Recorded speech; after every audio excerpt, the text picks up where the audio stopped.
ഇത് മതസ്പർദ്ധ വളർത്തുന്നതാണ് എന്ന് പറഞ്ഞു വന്നു എന്ന് പറയും.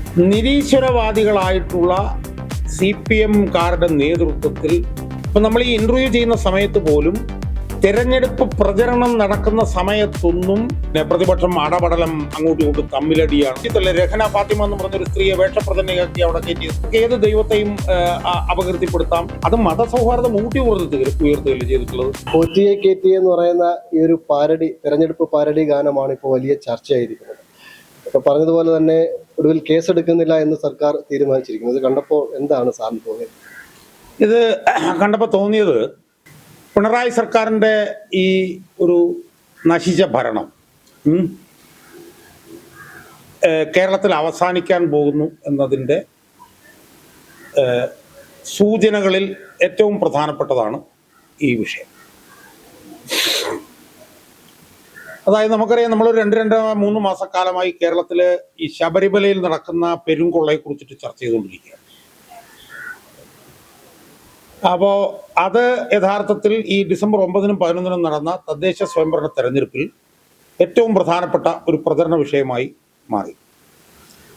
സ്വാഭാവികമായും തെരഞ്ഞെടുപ്പ് കാലങ്ങളിൽ രണ്ട് മുന്നണികളും അവരുന്നയിക്കുന്ന പ്രധാനപ്പെട്ട വിഷയങ്ങൾ ഗാനങ്ങളിലൂടെയും പാരഡികളിലൂടെയും ഒക്കെ ജനങ്ങളിലേക്ക് എത്തിക്കുന്നത് നമ്മൾ കഴിഞ്ഞ കുറേ കാലങ്ങളായി നമ്മൾ കണ്ടുകൊണ്ടിരിക്കുന്നത്. രണ്ട് മുന്നണികളും ചെയ്യാറുണ്ട്. സ്വാഭാവികമായും ഈ തെരഞ്ഞെടുപ്പിൽ ഏറ്റവും കൂടുതൽ ജനങ്ങൾ ചർച്ച ചെയ്ത ഒരു വിഷയം ശബരിമലയിലെ പെരുങ്കൊള്ളയായിരുന്നു.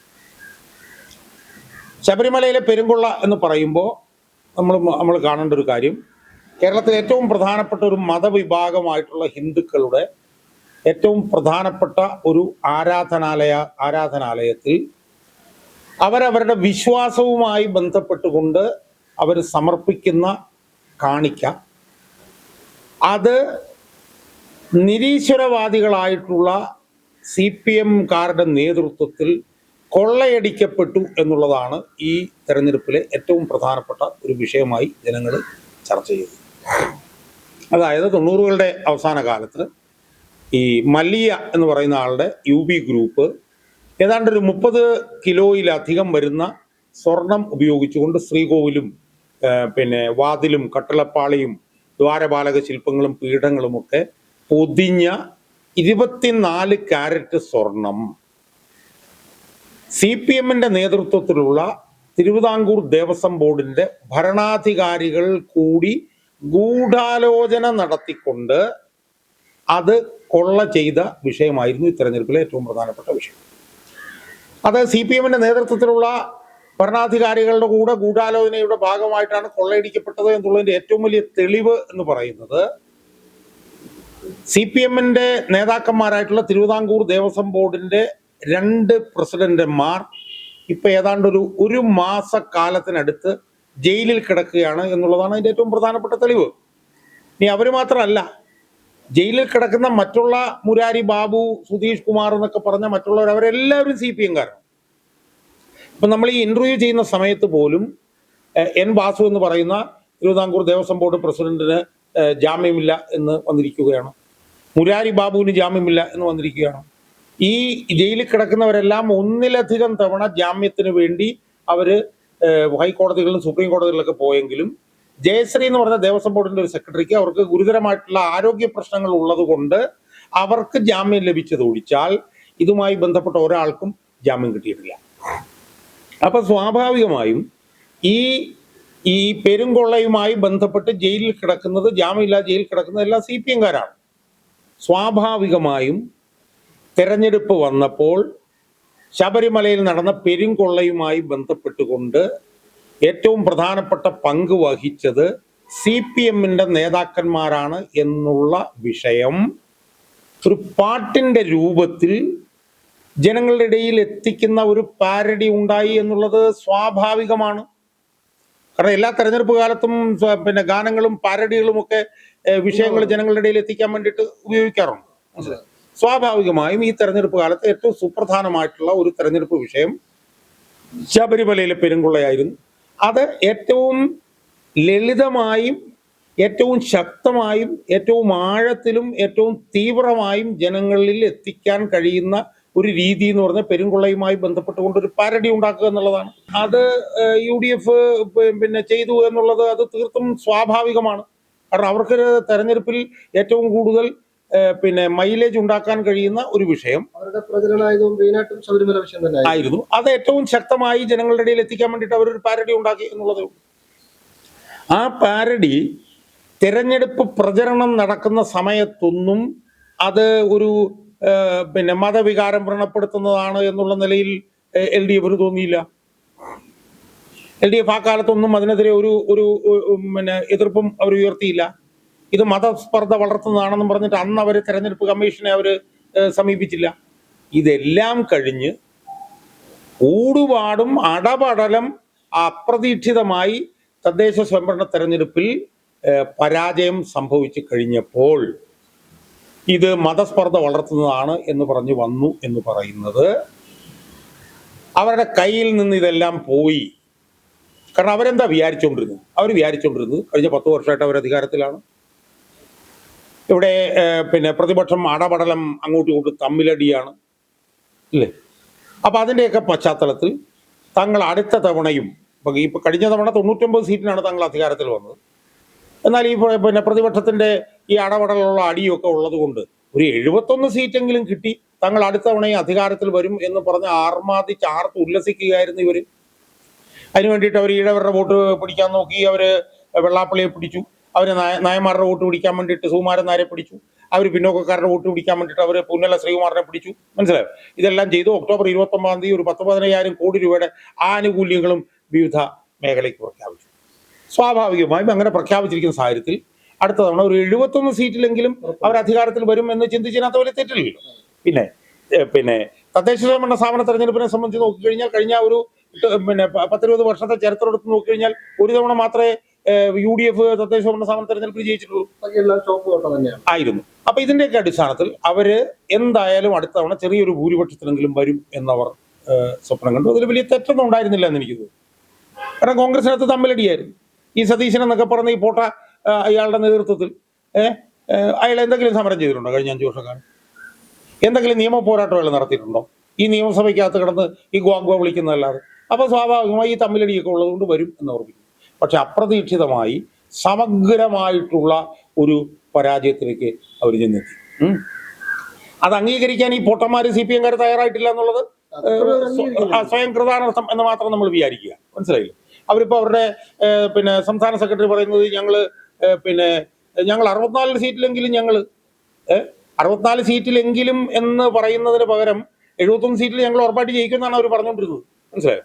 അപ്പോൾ സ്വാഭാവികമായും തോറ്റ് തുന്നം പാടി കഴിഞ്ഞപ്പോൾ എല്ലാം കൈവിട്ട് പോയി എന്ന് കണ്ടപ്പോഴാണ് അവർ മതസ്പർദ്ധ വളർത്തുന്നു പറഞ്ഞിട്ട് ഇപ്പൊ കേസ് ഇറങ്ങി. ഇതിനകത്ത് മതസ്പർദ്ധയുടെ എന്ത് പ്രശ്നമാണുള്ളതെന്ന് എനിക്ക് മനസ്സിലാവുന്നില്ല. അല്ലാതെ ആർത്തവ രക്തത്തിൽ മുക്കിയ അയ്യപ്പൻ എന്ന് പറഞ്ഞ് വരെ സ്ക്രീൻഷോട്ട് കൊണ്ടുവന്നിട്ടുണ്ട്. ശിവലിംഗത്തെ ഇത് ചെയ്യുന്ന കൊണ്ടുവന്നിട്ടുണ്ട്. ഇവരുടെ കൂട്ടത്തിലുള്ള ഉന്നതനായിട്ടുള്ള പോലീസുകാരനായിട്ടുള്ള ADGP ശ്രീജിത്ത് അല്ലേ, രഹന ഫാത്തിമ എന്ന് പറഞ്ഞൊരു സ്ത്രീയെ വേഷപ്രചരണയാക്കി അവിടെ കയറ്റിയത്. മനസ്സിലായി? അതുപോലെ തന്നെ സ്ത്രീ പ്രവേശനം എന്ന് പറഞ്ഞാൽ ഏറ്റവും വലിയ ആചാരലംഘനമായിരുന്നു അവരെ സംബന്ധിച്ച്. അതുപോലെ തന്നെ വനിതാ മതില്. മനസ്സിലായി? ഈ നിലയിൽ വിശ്വാസികളെ അപമാനിക്കാനും അപകീർത്തിപ്പെടുത്താനും മതവികാരത്തെ വ്രണപ്പെടുത്താനും ഏറ്റവും കൂടുതൽ കേരളത്തിൽ ശ്രമിച്ചിട്ടുള്ള പാർട്ടി എന്ന് പറയുന്നത് CPM ആണ്.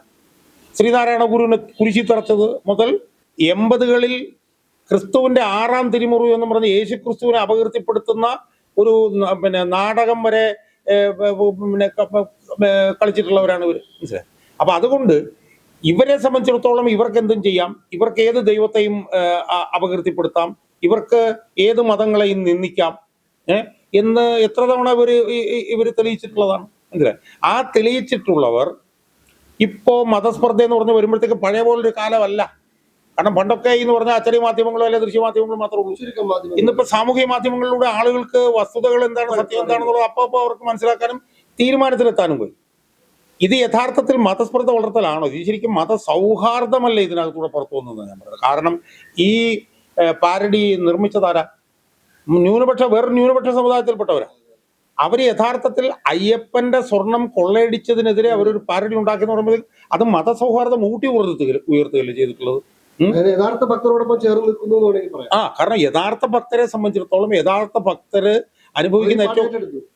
ഭക്തര് അനുഭവിക്കുന്ന ഏറ്റവും വലിയൊരു മനോവ്യഥ യഥാർത്ഥത്തിൽ വേറൊരു മതവിഭാഗത്തിലുള്ളവർ പാരഡിയാക്കുന്നതിലൂടെ യഥാർത്ഥത്തിൽ അവർക്ക് ഹിന്ദു മതവിഭാഗങ്ങൾക്ക് ഏറ്റവും പിന്തുണ കൊടുക്കുകയാണ് ശരിക്കും മറ്റു മതവിഭാഗത്തിലുള്ളവർ ചെയ്തിട്ടുള്ളത്. അവർ ഈ പാട്ട് ഏറ്റെടുക്കുകയും ചെയ്തു. യഥാർത്ഥ ഭക്തരെ ഏറ്റെടുത്തല്ലോ. ബിജെപിയുടെ തന്നെ പ്രചരണ ഗാനം അത് ആയിരുന്നു. മനസ്സിലായി. എന്ന് മാത്രമല്ല, ഹിന്ദു സമുദായത്തിന്റെ പിന്നെ സ്വർണം അവര് ശബരിമലയിൽ കൊടുത്ത സ്വർണം കട്ടെടുത്തു എന്ന് ഉള്ള ഗാനം രചിച്ച് അത് ട്യൂൺ ചെയ്ത് അത് പാട്ടായി കൊണ്ടുവരുന്നത് ഒരു പിന്നെ മതന്യൂനപക്ഷ വിഭാഗത്തിലുള്ളവരാണ് എന്ന് പറയുമ്പോൾ അവര് വേറൊരു മതത്തിൽ ഉണ്ടായിട്ടുള്ള മനോവ്യഥയ്ക്കൊപ്പം അവർ നിൽക്കുകയാണ് ചെയ്തത്. യഥാർത്ഥത്തിൽ അതാണ് ശരിക്കും മതസൗഹാർദ്ദത്തിന്റെ ഏറ്റവും ഉന്നതമായിട്ടുള്ള ഒരു ഉദാഹരണമാണിത്. കാരണം ഇപ്പൊ മുസ്ലിം സമുദായത്തിന് ഇതുപോലൊരു പ്രശ്നങ്ങൾ ഉണ്ടാകുമ്പോൾ ഹിന്ദുക്കൾ ഇതുപോലൊരു പാട്ടുമായിട്ട് വരുന്നു. യഥാർത്ഥത്തിൽ ഇത് മതസ്പർദ്ധയല്ല, മതസൗഹാർദ്ദമാണ് ഊട്ടി വളർത്തുന്നത് എന്നുള്ളതാണ് വസ്തുത. എന്നിട്ടിപ്പോ എന്ത് സംഭവിച്ചു? അതിനെതിരെ വലിയ തോതിലുള്ള വിമർശനങ്ങൾ ഉയർന്നു വന്നു. അല്ല, ഞാൻ പറഞ്ഞത് അങ്ങനെ പറഞ്ഞതോടുകൂടി അതിനെതിരായി വലിയ തോതിലുള്ള വിമർശനങ്ങൾ പിന്നെ പൊതുമണ്ഡലത്തിൽ പല ഭാഗങ്ങളിലും ഉയർന്നു വന്നതിനെ തുടർന്ന് ഈ ഇരട്ടച്ചങ്കൻ എന്ന് പറയുന്ന ഈ പിണറായി വിജയന് ഓടേണ്ടി വന്നു. മനസ്സിലായി? അപ്പം ഞാൻ പറഞ്ഞു വരുന്നത് അതാണ്. ഞാൻ ഈ നമ്മുടെ അഭിമുഖത്തിന്റെ തുടക്കത്തിൽ ഞാൻ പറഞ്ഞത് എല്ലാം കൈവിട്ടു പോകുന്നു എന്ന് മനസ്സിലായി. പിണറായി വിജയന്റെ പണി പിന്നെ ഈ പിണറായി വിജയന്റെ 10 വർഷത്തെ ഈ അഹങ്കാര താൻ പ്രമാണത്തെ താൻ പോരിമയിൽ അടിസ്ഥാനപ്പെടുത്തിയിട്ടുള്ള ഈ ഭരണം അവസാനിക്കാൻ പോകുന്നു എന്നുള്ളതിൻ്റെ ഏറ്റവും പുതിയ ഉദാഹരണമാണ് ഈ പിന്നെ പാരഡി ഗാനത്തിനെതിരെ കേസ് കൊടുത്തതും ആ കേസ് കൊടുത്തതിൽ നിന്ന് ഓടിപ്പോകേണ്ടി വന്നതും. ഞാൻ നേരത്തെ പറഞ്ഞു, രഹന ഫാത്തിമ എന്ന് പറഞ്ഞ ഒരു മുസ്ലിം വനിതയെ വേഷപ്രചന്നയായി പോലീസ് യൂണിഫോമിൽ പിന്നെ ശബരിമലയിൽ കൊണ്ടുപോയവൻ തന്നെയാണ്. ആ കൊണ്ടുപോയ അവൻ തന്നെയാണ്, ശ്രീജിത്ത് എന്ന് പറഞ്ഞിട്ടുള്ള ആ ADGP തന്നെയാണ് ഈ പാരഡി ഗാനത്തിനെതിരെ കേസെടുത്തത് എന്നുള്ളത് വലിയൊരു ഒരു കോൺട്രഡിക്ഷൻ അല്ലേ, വലിയൊരു വൈരുദ്ധ്യമല്ല. എന്നിട്ട് അവന് തന്നെ വാലും ചുരുട്ടി അവന് ഓടേണ്ടി വന്നു.